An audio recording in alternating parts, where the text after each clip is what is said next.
اور اکثر ان رسومات میں اکثر بہت بزرگ لوگ ہوتے ہیں، کسی کو شوگر ہوتی ہے اور کسی کو بلڈ پریشر ہوتا ہے، اور وہ سب کچھ کھا بھی نہیں سکتے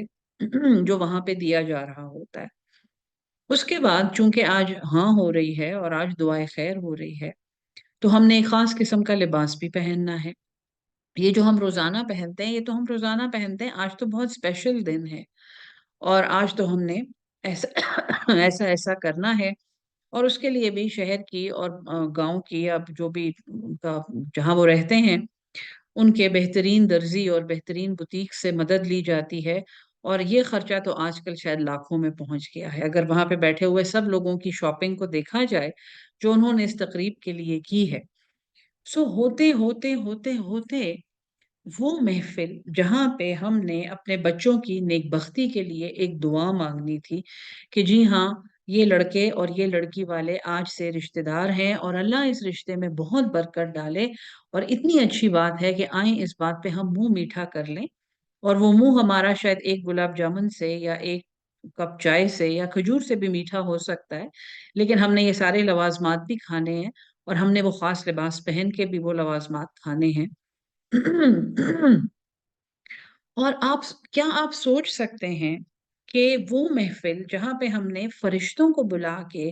اور ایک دعا کرنی تھی کہ یہ فرشتے ہمارے بچوں کے نصیب کے لیے دعا مانگے، ایسی محفل بنانا کوئی مشکل نہیں ہے۔ وہاں پہ سب جمع ہوں، صفائی ستھرائی کا انتظام کریں، صاف ستھرا ماحول بنائیں، اس سے پہلے صدقہ نکالیں، اور وہاں پہ قرآن کی ایک دو آیات خوشی سے پڑھیں اور لوگوں کو سمجھائیں۔ فرشتوں کی جھوم وہاں لگ جائیں گے، اور وہ بھی آپ کے بچوں کے لیے دعا کریں گے۔ لیکن ہم نے وہاں پہ جو فضول خرچی اور ریاکاری کا بازار گرم کیا، اور جس قدر وہاں پہ مٹیریل جمع ہوا، کیونکہ فرشتے ایسی جگہ جانے سے گھبراتے ہیں جہاں پہ بہت شور ہو، جہاں پہ بہت چکا چوند ہو، جہاں پہ بہت زیادہ ریاکاری لوگوں کی خوشی کے لیے مختلف قسم کے کام کیے جا رہے ہوں، ایسی جگہوں پہ فرشتے جانے سے گھبراتے ہیں۔ وہ بڑی پاک مخلوق ہیں، وہ اٹریکٹ ہوتے ہیں اللہ کے قرآن کی طرف، طہارت اور پاکیزگی کی طرف، دعا کرنے والے لوگوں کی طرف، ذکر کی طرف۔ تو اس محفل میں جہاں پہ ہم فرشتوں کو بلا رہے تھے، ہم نے بڑے آرام سے اور چند لاکھ روپے خرچ کر کے ڈھیر سارے شیطان جمع کر لیے ہیں، کیونکہ جہاں پہ فرشتے نہیں ہوتے وہاں پہ شیطان ہوتے ہیں۔ پھر ہم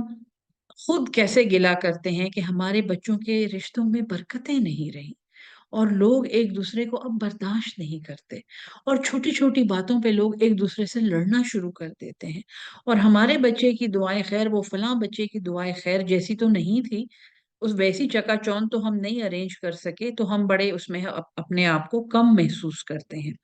سو فضول خرچی اور فضول خرچی ہمیشہ ریاکاری کے لیے کی جاتی ہے۔ ریاکاری کے بارے میں معاذ بن جبل کی مشہور حدیث ہے کہ ریاکاری شرک ہے۔ انہوں نے روتے روتے لوگوں کو بتایا تھا کہ، اور رسول اللہ صلی اللہ علیہ وسلم کے وصال کے بعد کی روایت ہے یہ کہ آپ بیٹھے ہوئے رو رہے تھے، اور لوگوں نے کہا کہ آپ کیوں رو رہے ہیں؟ رضی اللہ تعالیٰ عنہم اجمعین سب صحابہ تھے، اور آپ نے فرمایا کہ مجھے یاد ہے کہ رسول اللہ صلی اللہ علیہ وسلم نے مجھے بلا کے کہا، سنو معاذ، ریاکاری شرک ہے۔ سو ہم بالکل اس بات کو نہیں سوچتے، اور بڑے آرام سے آپ کیا، کسی کو اگر آپ کہیں کہ آئیں جی میں آپ کو شیطان کا رشتہ دار بناتا ہوں، کیا ہم کبھی ان کے ساتھ جائیں گے؟ نہیں۔ لیکن ہم ایک دوسرے کے مقابلے میں اور اشتہار دیکھ کر اور ایک دوسرے سے آگے بڑھنے کی ریس میں اور ایک دوسرے کو امپریس کرنے کی ریس میں بڑے آرام سے اخوان الشیاطین بن جاتے ہیں۔ سو یہ بات یہاں پہ میں نے آپ کو سمجھانی تھی کہ مبذرین جو فضول خرچ ہیں، ان کو اسی لیے شیطانوں کا بھائی کہا گیا ہے۔ اور بے شک شیطان اپنے رب کا ناشکرا ہے۔ وَإِمَّا تُعْرِضَنَّ، اور اگر تو منہ پھیر لے، انہم ابتغاء رحمت من ربک، یعنی کہ اگر تو منہ پھیر لے ان سے انتظار کرتے ہوئے اپنے رب کی رحمت کا، ترجوہا، تو اس کی امید رکھتا ہے، فقل لہم، پس ان سے کہہ دے، قولا میسورا، یعنی کہ اگر فضول خرچی سے اور شیطانوں سے اور رسومات سے اور اس طرح کے اس ناشکری سے اگر تو منہ پھیر لے اور اپنے رب کی رحمت کا انتظار کرے اور ان سے کہہ دیا کر، یعنی جو بھی وہاں پر ہیں، قولم میسورا، ایک نرمی کی بات، سختی کی بات نہیں کرنی، یسر آسانی کو کہتے ہیں،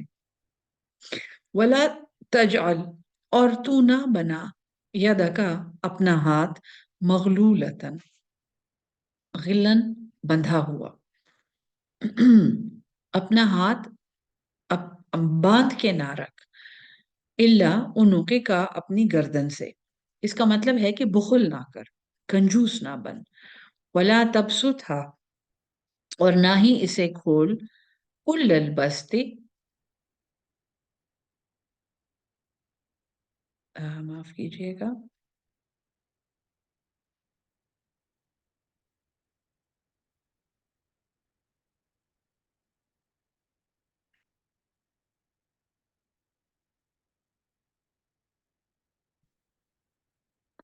جی معاف کیجئے گا،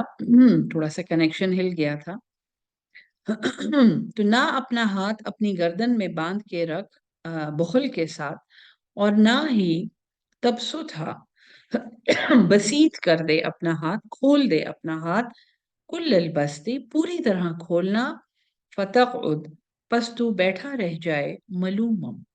ملامت کیا ہوا، ملامت زدہ، محسورہ، حسرت زدہ، تھکا ہوا۔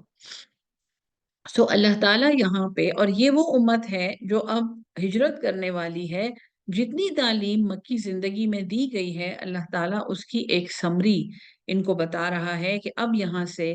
مدینہ موو ہونا ہے اور وہاں پہ ایک نئی زندگی شروع کرنی ہے، اور اس سے پہلے یہ سارے اصول دوبارہ سے ریکیپ کر کے سمجھائے جا رہے ہیں کہ وہاں پہ تم لوگ جو زندگی گزارو گے وہ کس قدر باوقار اور سادہ اور اللہ کے قوانین کے مطابق زندگی ہوگی، اور وہ کس قدر ایک فلفلنگ زندگی ہوگی۔ بخل کو ڈسکریج کیا جا رہا ہے، لیکن اس کے ساتھ ساتھ فضول خرچی کو بھی ڈسکریج کیا جا رہا ہے۔ ان ربک یبسط الرزق، بے شک تیرا رب